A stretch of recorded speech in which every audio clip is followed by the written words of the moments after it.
My golden child brother slept with my wife, then had the absolute audacity to lie under oath during my divorce to help her take me for everything I had. So I handed over the evidence to the district attorney, got him a permanent criminal record for perjury, and watched my ex-wife ghost him the second she realized he was broke, unemployable, and utterly useless to her. Never in a million years did I think I would be typing out a story like this. It feels like something pulled straight from a cheap daytime soap opera. But unfortunately, this is my life. Or rather, it was my life before I took out the trash. Let me start from the very beginning. Because to truly understand the absolute masterclass in karma that just unfolded, you have to understand the dynamic I grew up with. I am a 5-year-old male, working as a senior structural engineer. I started at the bottom right out of college, grinding through the grueling hours, and over the past 13 years, I've built a solid, respectable career. I make a comfortable middle-class income, right around $102,000 a year. I own a nice, sturdy, 4-bedroom house in a great school district in the suburbs of Austin, Texas. I drive a reliable, fully paid-off Toyota Highlander. I live within my means, I invest in my 401k, and I take my responsibilities seriously. I am the quiet, reliable type. Then there is my younger brother, Chase, who is 32. Chase has always been the unquestioned, undisputed golden child of the family. Growing up, my parents treated him like he was the second coming. I was the practice kid, the one they used to figure out their parenting mistakes, while Chase was their flawless masterpiece. If Chase brought home a report card full of C's and D's, my mother would coo about how he was finding his unique path and that the traditional school system was just too rigid for his creative mind. If I brought home an A-, I got a stern lecture from my father about applying myself and not getting lazy. The favoritism wasn't just subtle psychological digs, it was glaringly obvious financial and emotional disparity. When I graduated from my grueling engineering program with high honors, working 2 part-time jobs just to avoid crippling debt, my parents took me to a local Chili's for dinner. When the check came, my dad slid it toward me and suggested we split it. 3 years later, when Chase barely scraped by with a vague communications degree and a 2.5 gigapascals, they threw him a massive catered backyard bash with 120 guests. They didn't just buy him a car, they bought him a brand new Audi sedan with a premium leather interior. When I bought my first house at 28, using money I had painstakingly saved by working weekends and skipping vacations, they came over for exactly 20 minutes. My dad tapped the drywall, said, "It's decent." And then my mom immediately asked if I had enough leftover savings to loan Chase money for his security deposit on a luxury downtown loft he had no business renting. When Chase eventually moved into that overpriced loft, they wouldn't stop bragging to their country club friends about his sophisticated urban lifestyle. Every family dinner was the Chase show. He would talk endlessly about his latest flashy sales job, acting like he was closing multi-million-dollar corporate mergers when he was actually just peddling software subscriptions he barely understood. Meanwhile, if I ever brought up a massive $2.8 million infrastructure contract I had just secured for my firm, my dad would literally talk over me to ask Chase if he was dating anyone new. Christmas was an exercise in humiliation. Chase would unwrap designer watches, the newest gaming consoles, or an all-expenses-paid ski trip. I would get a $50 gift card to Lowe's and a multi-pack of socks.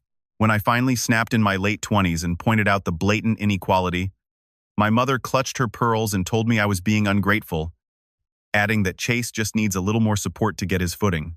Chase was 30 at the time. He had been getting his footing for a decade. Enter my ex-wife, Chloe, 33 female. We met about 8 years ago at a mutual friend's 4th of July barbecue. She worked in corporate PR for a mid-sized tech firm. She was vibrant, charismatic, and had this magnetic energy that just pulled people into her orbit. We clicked instantly, talking for hours over plastic cups of cheap beer about our shared goals for the future, financial independence, and building a family. Within 6 months, I was completely head over heels. We got married 2 years later in a beautiful, intimate botanical garden ceremony. My parents, naturally, complained that it wasn't grand enough and that the open bar didn't have top-shelf liquor. Looking back with the clarity of hindsight, I can see that I marched right past a parade of massive red flags. About 3 years into our marriage, Chloe's entire personality began to shift. She became obsessed with appearances, constantly comparing our perfectly comfortable life to the curated, fake lives of her friends and influencers on Instagram. She would constantly badger me. Why didn't we live in a massive mansion in Westlake Hills Like her friend Jessica. Why was I driving a practical Toyota when her coworker was leasing a Porsche? Why weren't we flying first class to Santorini for our anniversary? I would sit her down at the kitchen table, pull up our budget spreadsheet, and try to explain reality to her. I showed her that we were actually doing phenomenally well for our age. We were maxing out our retirement accounts, we had a robust 6-month emergency fund, and we were aggressively saving for our kids' futures. We have 2 beautiful children, Mia, who is 7, and Leo, who is 5. Mia is a quiet genius, reading thick chapter books far above her grade level, always analyzing the world with these huge, observant eyes. Leo is a whirlwind of pure, unadulterated joy, constantly sprinting around the backyard in a Spider-Man cape, building towering block castles just to smash them down. They are my absolute universe. Everything I did, every hour of overtime, was to guarantee them a safe, unshakable foundation. But Chloe didn't care about foundations. She would just roll her eyes, let out this dramatic, put-upon sigh, and accuse me of being a cheap, controlling, spreadsheet-obsessed robot who didn't want her to enjoy life. The arguments escalated. She wanted to pull the kids out of our top-rated public school and send them to a private academy that cost $22,000 per child per year. When I refused to drain our savings for a status symbol, she started pulling away. About 2 years before the divorce, the distance between us turned into a gaping chasm. She started going out for girls' nights that magically stretched until 2:00 a.m. She would leave the house on a Friday evening smelling heavily of an expensive, musky cologne that definitely did not belong to me or her female friends. When I would gently ask her how her night was or why she was out so late on a random Tuesday, she would instantly go on the offensive. Why are you interrogating me? Are you really that insecure? You're suffocating me. She was a master of Darvo, deny, attack, and reverse victim and offender. I would somehow end up apologizing for just asking my wife where she had been. She changed the passcode on her phone. She started placing it face down on the counter. If I walked into the room while she was texting, she would violently tilt the screen away. She started taking long work calls in the master bathroom with the shower running. It was textbook, cliché cheating behavior, but I was in such deep denial. I kept telling myself I was just being paranoid. Around this time, my brother Chase started coming around a lot more. He would just drop by the house unannounced. But strangely, it was always during the hours I was at the engineering firm. I would come home, and Chloe would casually mention, "Oh, Chase swung by to borrow the pressure washer," or Chase came over to help me move the heavy dresser in the guest room. I just assumed he was being his usual mooching self, looking for a free meal or trying to borrow my tools. It never once crossed my mind that he was sleeping with my wife in my own bed. Update 1. The absolute destruction of my reality happened on a perfectly mundane Thursday afternoon in late April. I was supposed to be on site for a massive concrete pour for a new commercial building. But the general contractor had a family emergency, and the site was shut down for the day. Suddenly, I had a free afternoon. I decided to head home early, thinking maybe I could surprise Chloe and we could grab an early dinner with the kids. I pulled into my suburban neighborhood around 1:45 p.m. As I turned onto my street, I noticed a familiar car parked about 3 houses down, tucked partially behind a large oak tree. It was Chase's leased Audi. I thought it was a bit weird that he was parked so far from my driveway, but Chase always did weird, inconsiderate things, so I brushed it off. I unlocked the front door quietly, not wanting to wake the kids if they happened to be napping, though they were usually at school and daycare at this time. The house was dead silent. I set my briefcase down on the entryway console. Then, I heard it, coming from directly above me, from the master bedroom.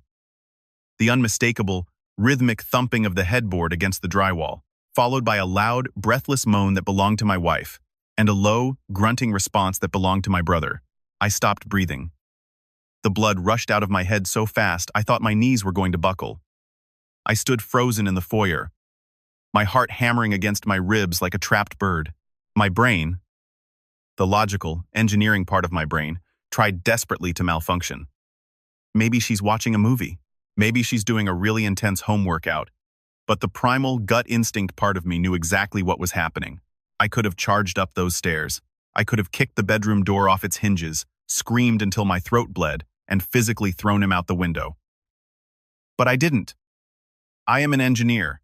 I don't react to catastrophic structural failures by screaming at the concrete. I gather data, assess the damage, and formulate a demolition plan. If I blew up now, Chloe would spin it. She would delete messages, hide money, and play the victim. I needed bulletproof evidence. I turned around, walked silently out the front door, got back into my Highlander, and drove 3 miles to a local coffee shop. I sat in a corner booth for 4 hours, drinking 3 cups of black coffee that tasted like battery acid, completely numb, meticulously planning my divorce. I opened my laptop and logged into our joint bank and credit card accounts. Because I had always trusted her, I hadn't scrutinized the line items in months. Once I started looking, the betrayal was painted in neon lights. I found recurring $180 charges at the downtown Marriott, a hotel less than 20 miles from our house. I found expensive lunch tabs at upscale steakhouses on random Tuesdays when she claimed to be swamped with PR meetings. I found a $600 charge at a boutique jeweler. I certainly hadn't received any gifts. Next, I logged into our shared Verizon Family Plan portal and pulled the call and text logs. The numbers didn't lie. Chloe and Chase had been exchanging hundreds of texts a week for the past 8 months. Phone calls lasting 4 or 5 minutes at 11:30 a.m., midnight texts when I was asleep next to her. The evidence was overwhelming, sickening, and legally actionable. I drove back home at 5:30 p.m., my usual time. Chase's Audi was long gone. I walked into the kitchen. Chloe was standing at the stove, casually humming a Taylor Swift song, stirring a pot of marinara sauce. Mia was at the kitchen island doing her math homework, and Leo was on the rug crashing toy cars together. "Hey babe, how was work?" Chloe asked, not even turning around. The sheer sociopathy of her casual tone made bile rise in my throat. "It was very enlightening," I said, my voice completely devoid of emotion. "The site visit got canceled. I actually came home for a bit around 1:45 p.m. Had some unexpected free time." The wooden spoon slipped from her fingers and clattered onto the stovetop, splattering red sauce across the white tile. Her shoulders instantly went rigid. She slowly turned around, her face completely drained of color. "Oh, I didn't hear you come in." "I know you didn't," I replied, staring directly into her eyes. "I didn't stay long." The air in the kitchen turned into liquid lead.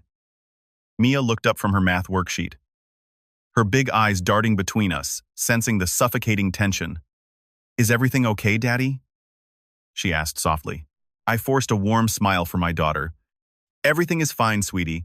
Mommy and I just have some boring adult stuff to talk about later." Dinner was psychological torture. I ate mechanically, forcing myself to smile at my kids' stories while the woman who had just defiled our marriage bed picked nervously at her pasta, avoiding my gaze. The second the kids were bathed and tucked into bed, I walked down to the living room. Chloe was sitting on the sofa, her arms crossed defensively. Before she could open her mouth to spin a lie, I opened my laptop, turned the screen toward her, and showed her the highlighted hotel charges, the text logs, and a screenshot of Chase's car parked down our street. "You are sleeping with my brother," I said flatly. Not a question. A statement of absolute fact. She tried to deny it for exactly 3 seconds before the evidence suffocated her. Then, she instantly flipped the script, reverting to her favorite tactic. Darvo. She burst into theatrical, sobbing tears, screaming that I had driven her to this. I was cold. I was obsessed with work. I never made her feel beautiful. Chase listened to her. Chase made her feel alive.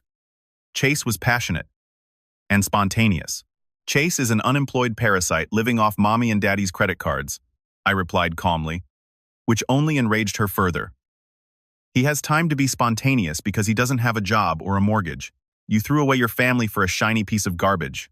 She shrieked that she wanted a divorce, expecting me to fall to my knees and beg her to stay. Instead, I nodded. "Good. I'm filing tomorrow. Pack a bag and get out of my house." The next morning, I didn't tell my parents. I didn't call Chase. I took a personal day, drove straight to the offices of the most ruthless family law attorney in Austin, a woman named Brenda, who had a reputation for chewing up cheating spouses and spitting out the bones. I showed Brenda the logs, the hotel receipts, the timeline. Brenda smiled a terrifying, predatory smile. Texas is a no-fault divorce state, but adultery can absolutely be used to heavily influence the division of assets and custody, especially when she used marital funds to finance the affair. "We are going to bleed her dry, but you need to play this perfectly. Do not engage. Document everything." Under Brenda's orders, I immediately opened new, individual bank accounts and redirected my direct deposits. I canceled the joint credit cards. When Chloe realized her unlimited ATM was shut off, She went nuclear. She moved out. But in a calculated move, she took Mia and Leo to a cramped, depressing two-bedroom apartment across town, refusing to let them stay in their own home. She wanted to use my children as leverage to force me into a massive settlement. The temporary custody order gave me alternate weekends and Wednesday dinners. It was agonizing. Going from tucking my kids in every night to seeing them like a part-time babysitter broke something fundamental inside me. Mia would cry in the parking lot when I dropped her off, begging to come back to her real room. Leo started having nightmares. Chloe was destroying our kids' mental health just to punish me. When my parents finally found out, they didn't call to comfort me. Chase had gotten to them first, spinning a sob story about how Chloe was desperately lonely, how I was an abusive, neglectful tyrant, and how they had just fallen in love organically. My mother called me, crying, telling me I needed to go to marriage counseling and that I shouldn't be angry at Chase because you can't help who you love. He screwed my wife in my bed, Mom, I said, my voice shaking with rage. Well, it takes two to ruin a marriage, my dad chimed in from the background. Don't drag your brother through the mud for your own failures as a husband. I hung up the phone and blocked both of their numbers. The battle lines were drawn. Update 2. The divorce quickly turned into a bloodbath. Chloe hired an aggressively sleazy lawyer named Vance, who immediately filed demands that were mathematically insane. She wanted the house, primary custody, maximum child support, permanent alimony, and 60% of my retirement. When Brenda countered with the infidelity and the dissipation of marital assets, the hotel rooms and expensive dinners, Vance realized they were losing the financial argument. So, they pivoted to a disgusting new strategy: character assassination.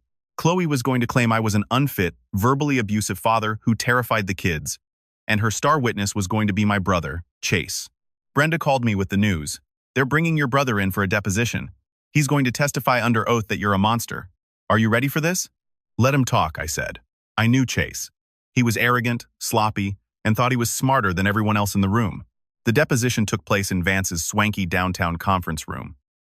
Chase walked in wearing a tailored suit, looking like he was auditioning for a legal drama. He smirked at me across the table. For the first hour, under Vance's gentle questioning, Chase painted a horrifying, completely fabricated picture of me. He claimed I threw plates at the wall in front of the kids. He claimed I constantly screamed at Chloe over minor purchases. He specifically detailed an incident where I supposedly missed Mia's critically important piano recital because I was too busy at the office, leaving Mia crying in the hallway. Then, it was Brenda's turn to cross-examine. She didn't yell. She didn't act aggressive.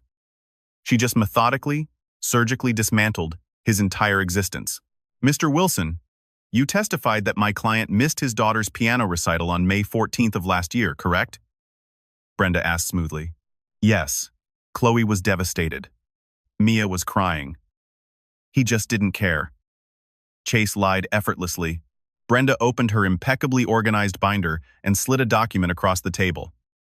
This is a geotagged, time-stamped photograph from my client's phone, taken at 6:15 p.m. on May 14th. It shows my client sitting in the front row of the recital auditorium. And this, she slid a second paper over, is a receipt from a local bakery, time-stamped 8:00 p.m. that same night, where my client bought a celebratory cake. His credit card statement confirms it. So, Mr. Wilson, were you lying then, or are you lying now? Chase paled. I must have mixed up the dates. Let's talk about the plates you claim he threw in March, Brenda continued relentlessly. You stated you were in the house when it happened, but according to these toll tag records and your own social media posts, you were on a ski trip in Colorado for the entire month of March. How did you witness a plate being thrown in Austin while you were in Aspen? Chase began sweating profusely. He stammered, looked at Vance for help, but Vance was staring at his notes, realizing his star witness was a complete fraud. Brenda leaned in, dropping the hammer. Mr. Wilson, under penalty of perjury, isn't it true that you are currently engaged in a sexual relationship with your brother's wife? And isn't it true that you are fabricating these stories of abuse to help her secure a larger financial settlement, which you intend to benefit from? No, I mean, yes, we are together, but the stories are true. Chase panicked. We are done here, Brenda said, closing her binder with a sharp snap. As we walked out to the elevator, Brenda looked at me. He just lied under oath. On the record. Multiple times.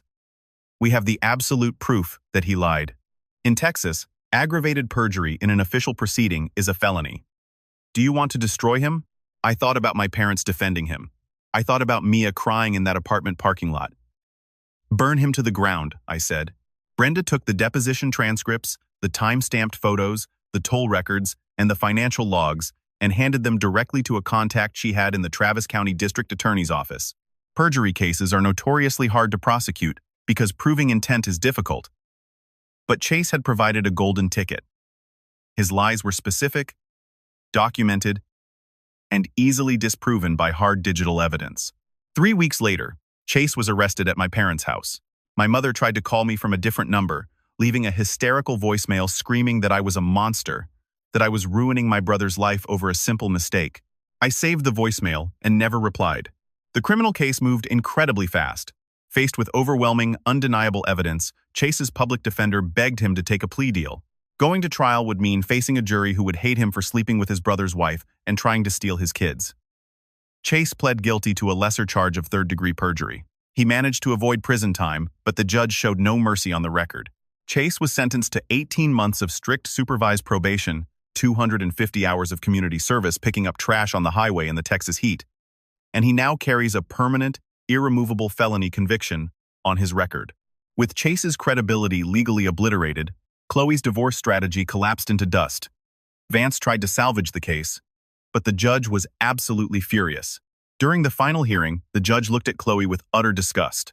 You blew marital funds on an illicit affair with your brother-in-law, uprooted your children from their home to use them as pawns, and conspired to introduce perjured testimony into my courtroom. You are incredibly lucky. I am not referring you to the DA for subornation of perjury, the judge stated, her voice echoing in the silent courtroom.